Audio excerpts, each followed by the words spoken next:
kebas, kesemutan gitu. Kadang seperti terkena sengatan listrik, terutama di ibu jari, telunjuk, dan jari tengah. Hati-hati ya, jangan-jangan saraf di dekat tangan Anda terjepit. Lalu bagaimana penanganannya? Simak video ini sampai habis karena kita akan beri contoh latihan serta tips mengatasi masalah tersebut. Jadi jangan kemana-mana, stay tuned. Assalamualaikum warahmatullahi wabarakatuh. Halo teman Visio, kembali lagi dengan saya Relia Hamida, teman Visio Anda. Kali ini kita akan membahas tentang gangguan saraf yang ada di pergelangan tangan. Lebih spesifik lagi, kita akan membahas CTS atau Carpal Tunnel Syndrome.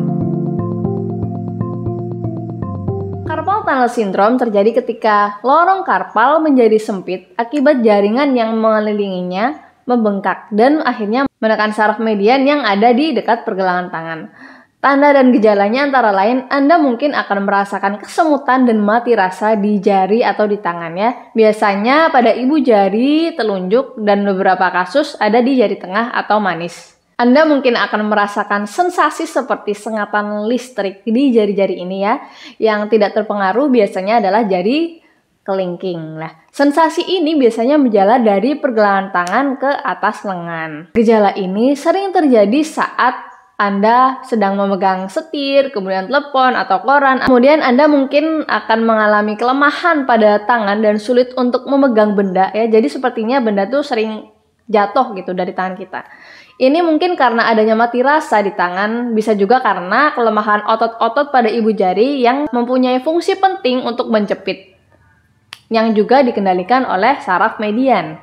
Nah, kali ini kita akan bagikan contoh latihan untuk mengatasi gangguan saraf tersebut ya. Gerakannya mudah, simple, bisa dilakukan dimanapun dan kapanpun. Udah siap? Langsung saja kita simak contoh latihannya. Latihan pertama kita akan mencoba menaikkan bahu kemudian menurunkannya. Lakukan secara perlahan, sesuai kemampuan. Dan usahakan jangan sampai timbul gejala seperti nyeri, kesemutan, atau rasa terbakar. Ada mekanisme traksi pada latihan ini. Tujuannya adalah flossing pada daerah bahu, bertujuan untuk memobilisasi saraf dan mengurangi iritan pada saraf yang ada di bahu.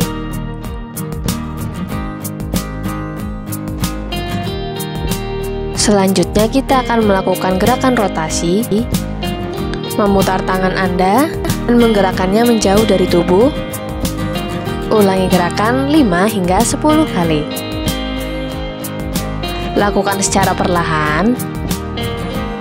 Jika teman Visio sudah lebih mahir, teman Visio bisa melakukan gerakan ini dengan posisi bahu depresi atau menurun seperti tadi ya.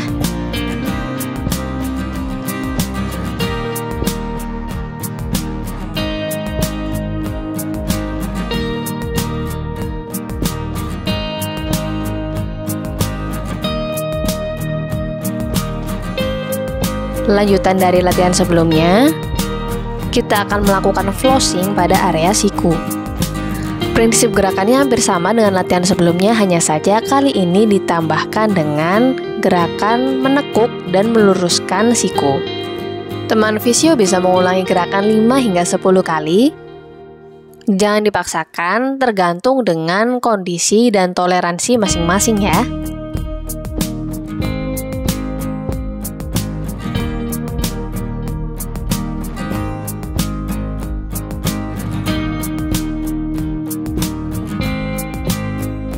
Selanjutnya kita akan melakukan gerakan yang lebih jauh. Angkat lengan Anda lebih tinggi, kemudian turunkan. Teman Visio bisa mulai gerakan 5 hingga 10 kali, lakukan secara perlahan. Jika teman Visio sudah lebih ahli, teman Visio bisa melakukan gerakan ini dengan bahu berada pada posisi depresi atau menurun. Jika sudah lebih nyaman, teman Visio bisa menambahkan variasi dengan cara menekuk tangan ke bawah saat melakukan gerakan ini.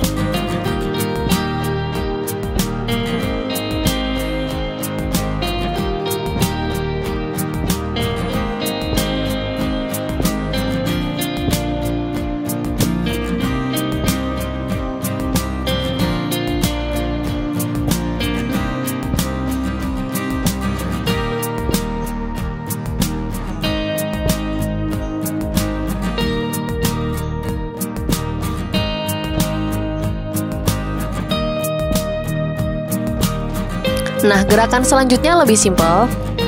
Angkat lengan teman fisio, kemudian tekuk pergelangan tangan fisio ke atas dan ke bawah. Ulangi gerakan 5 hingga 10 kali ya.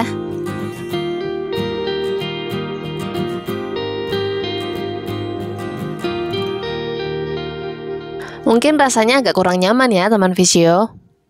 Nggak masalah, yang penting lakukan semampunya. Kalau bisa dirutinkan. Tapi jika teman fisio sudah mulai terbiasa, teman fisio bisa meningkatkan level latihan selanjutnya dengan cara leher ke arah yang berlawanan sambil melakukan gerakan tersebut. Lakukan secara perlahan, ulangi gerakan 5 hingga 10 kali.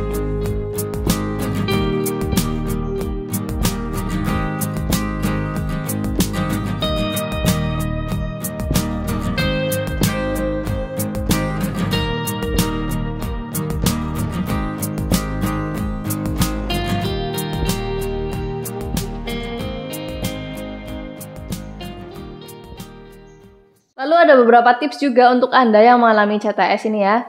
Yang pertama, regangkan jari dan tangan. Kalau bisa lengan juga ya, sesering mungkin sepanjang hari. Jika teman fisio merasakan gejala cenderung lebih buruk di malam hari, Anda bisa juga menggerakkan secara pelan pergelangan tangan Anda. Untuk apa? Untuk mengurangi rasa sakit. Seperti latihan-latihan kecil yang sudah dicontohkan tadi ya. Nah, jika saat melakukan aktivitas tertentu gejala timbul, maka Anda bisa menggunakan splint untuk pergelangan tangan Anda. Sekian teman fisio informasi yang bisa kita sampaikan. Terima kasih karena telah ikut bergerak bersama kami. Sampai ketemu di kesempatan selanjutnya. Wassalamualaikum warahmatullahi wabarakatuh.